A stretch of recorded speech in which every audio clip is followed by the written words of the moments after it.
सुंदर साथ जी, आपके चरणों में कोटानुकोट प्रेम प्रणाम। सुंदर साथ जी, पिछली वीडियो में हमने श्री सागर ग्रंथ के प्रकरण 8 की 30 तक की चौपाई का पाठ पूर्ण किया था। आज हम आगे की नई चौपाइयों का पाठ करेंगे। सुंदर साथ जी, अगर आपको यह वीडियो अच्छा लगे तो प्लीज़ लाइक करें और जो भी सुंदर साथ आपके साथ जुड़े हुए हों उन सबको भी यह वीडियो अवश्य शेयर करें। सुंदर साथ जी, जिन्होंने अब तक हमारे इस चैनल को सब्सक्राइब नहीं किया, वे प्लीज़ इस चैनल को सब्सक्राइब कर दें ताकि आने वाले नए वीडियो का नोटिफिकेशन आपको तुरंत मिल जाए। दूजा अंग आया नहीं, तोलो एक अंग क्यों छूटत, यूं और अंग ना ले सके, एक ही अंग में गलित। जब तक किसी अन्य अंग की छवि हृदय में नहीं समाती, तब तक ध्यानस्थ अंग हृदय से कैसे छूट सकता है।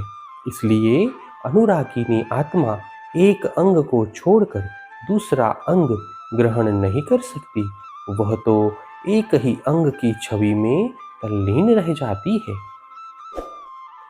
जो आशिक भूषण पकड़े, सो भी छूटे न आशिक से, देख भूषण हक अंग के, आशिक सुख पावे या में।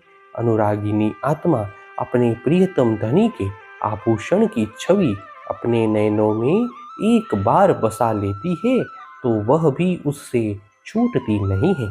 श्री राज जी के अंग के इस भूषण को निहारती हुई अनुरागिनी आत्मा उसी से अपार सुख प्राप्त करती है।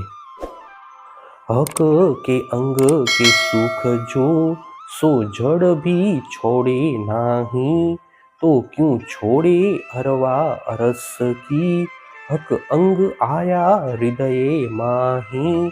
श्री राज जी के अंग का अपार सुख तो जड़ वस्तुएं भी नहीं छोड़ती, तो जो परमधाम की ब्रह्म आत्माएं हैं वे इन सुखों को कैसे छोड़ सकती है, जिनके हृदय कमल में प्रियतम धनी की छवि समाई हुई है। हेम नंग सब चेतन, अरस जीमी जड़ना कोई, दिल चाहया होत सब चीज का, चीज एक से सब होए। स्वर्ण हो या रत्न, परमधाम के सभी पदार्थ चैतन्य हैं, वहाँ पर कुछ भी जड़ नहीं है। हृदय की चाहना के अनुरूप सभी से समान सुख प्राप्त होता है एवं एक ही वस्तु से सभी वस्तुओं का सुख भी प्राप्त होता है। सब रंग गुण एक चीज में, नरम जोत खुशबोए, सब गुण रखे हक वास्ते, सुख लेवे हक का सोए। परमधाम की एक ही वस्तु में सभी प्रकार के गुण, रंग, कोमलता, तेज तथा सुगंधि विद्यमान है। कामधनी के लिए ही ये वस्तुएं इन गुणों को धारण करती हैं और उनका अपार सुख प्राप्त करती है। आशिक एक अंग अटके, तिनको एह कारण, दो अंग माशुक के, किन छोड़े लेवे किन। अनुरागिनी आत्मा अपने प्रियतम धनी के एक ही अंग को देखती हुई स्थिर हो जाती है। उसका यही कारण है कि धामधनी के एक ही अंग में सभी प्रकार के गुण विद्यमान हैं। इसलिए आत्मा अपने प्रियतम धनी के दो अंगों में से किसको ग्रहण करे और किसको छोड़े। नूर बिना अंग कोई न देखिया, और सब अंगों वरसत नूर, अंबर में न समाये सके, इन अंगों का जहूर। श्री राज जी के अंगों में देदीप्यमान तेज के अतिरिक्त अन्य कुछ भी दिखाई नहीं देता है।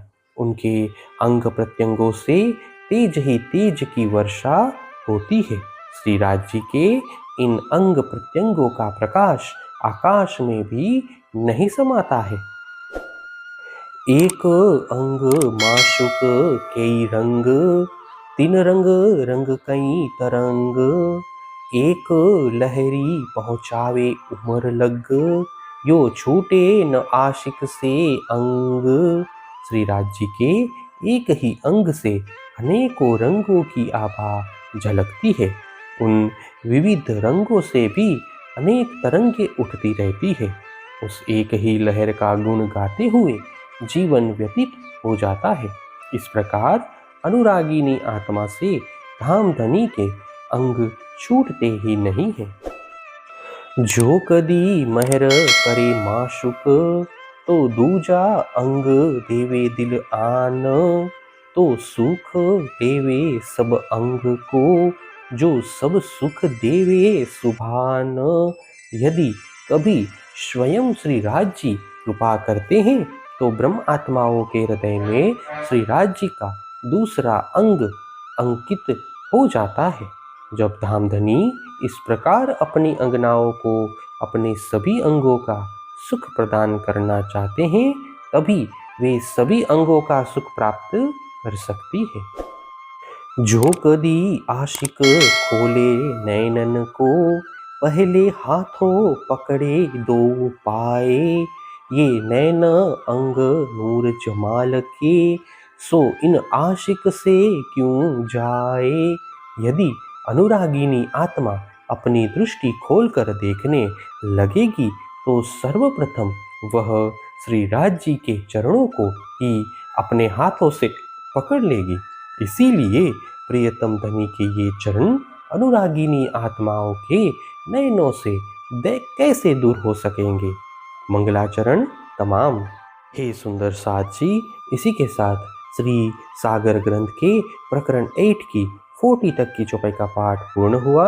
आगे की चौपाइयों का पाठ हम नेक्स्ट वीडियो में करेंगे। सुंदर साथ जी, अगर आपको यह वीडियो अच्छा लगा तो प्लीज़ लाइक, शेयर और सब्सक्राइब अवश्य कर दें। प्रणाम जी।